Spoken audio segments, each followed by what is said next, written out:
Hey guys, it's Joe the Android Guy. Ads, advertisements, where are they acceptable and where are they not? That's what we're going to talk about in this week's episode of The Android Guy Weekly.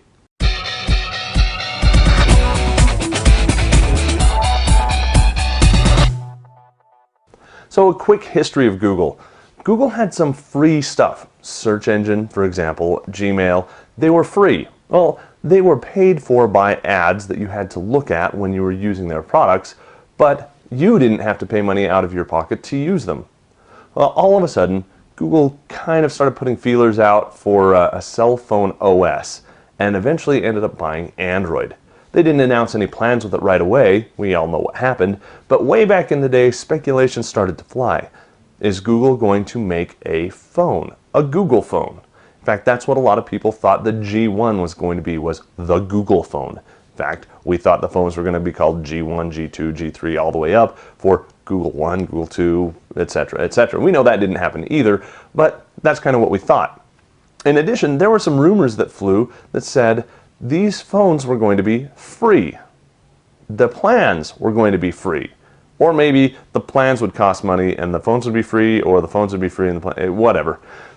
Essentially free. Why? Because people said, well, Google makes their money off of ads, so obviously they're going to make an ad-based phone and an ad-based operating system. We know that didn't happen, but that was what speculation and rumor was back in the day. Now, Google does make money off of ads. Most of the stuff is inside their apps, not inside the OS itself. Google Maps, for example. If you want to find a restaurant, open up Google Maps or Google Places, it's really the same app, search for something. You're going to get an advertisement or two or three at the top that's relevant to your search, just like when you're searching on google.com. Makes a lot of sense to do it that way, right? But that's still inside the app, and it's an app, not in the OS. Fair enough.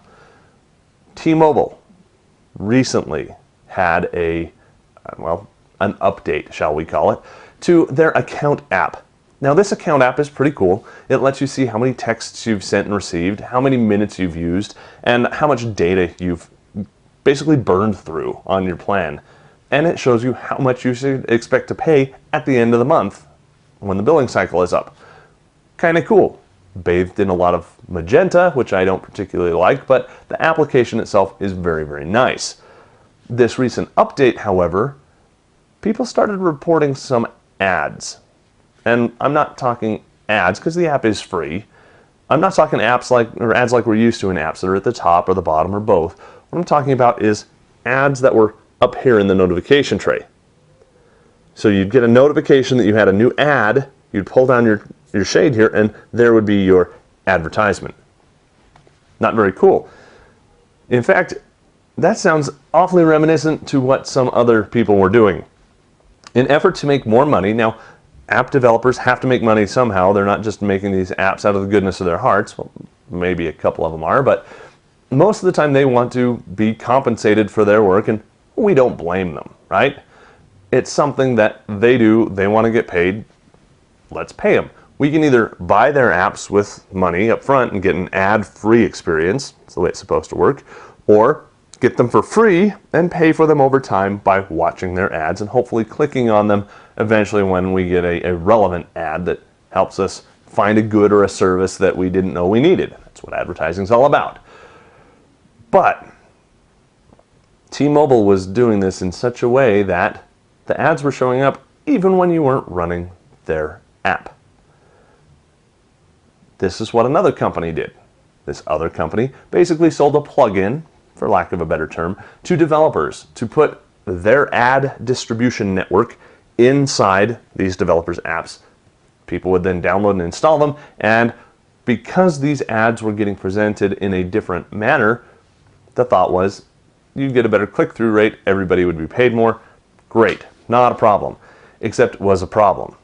You see, there are two problems with that distribution metaphor. The first problem is that's your notification tray.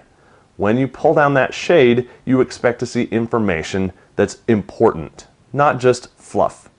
You expect it to be a new email, a new text message, a calendar appointment, a chat, something like that, that needs your attention right away.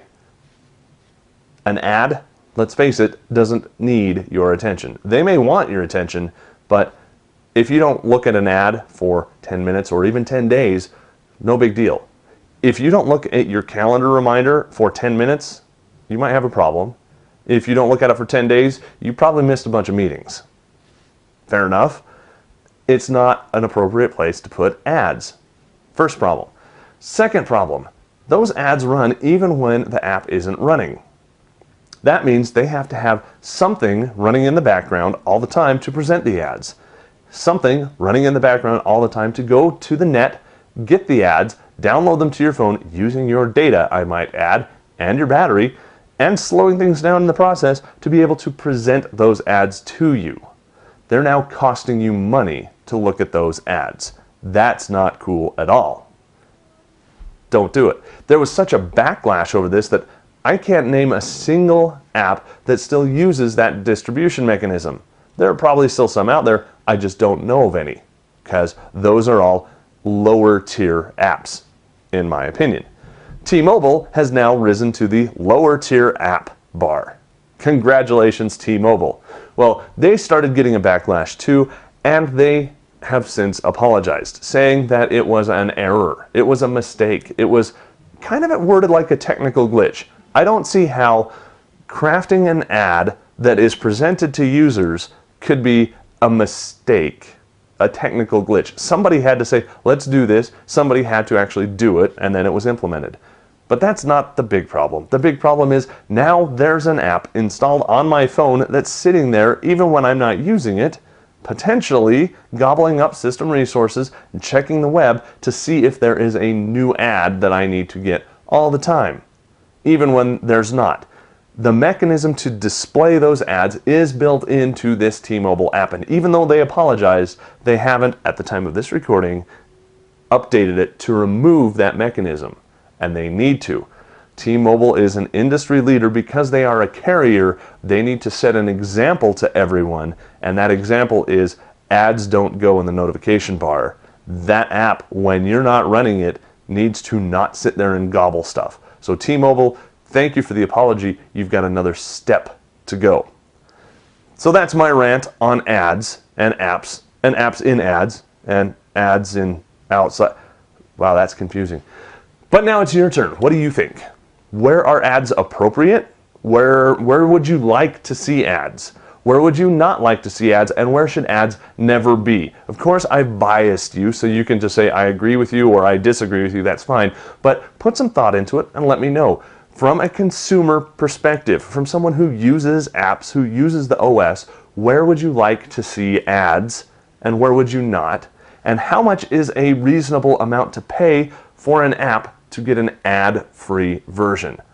That's your homework. Go ahead and post the comments down below so we know and we can, of course, participate in this discussion because, after all, that's what the Android Guy Weekly is all about. It's about the discussion. It's about you, and it's now your turn. To read a little this and to read the articles about that T-Mobile app, head on over to pocketnow.com. There will be a link down below, down there. And, of course, for Pocket Now and the Android Guy Weekly, I'm Joe Levi.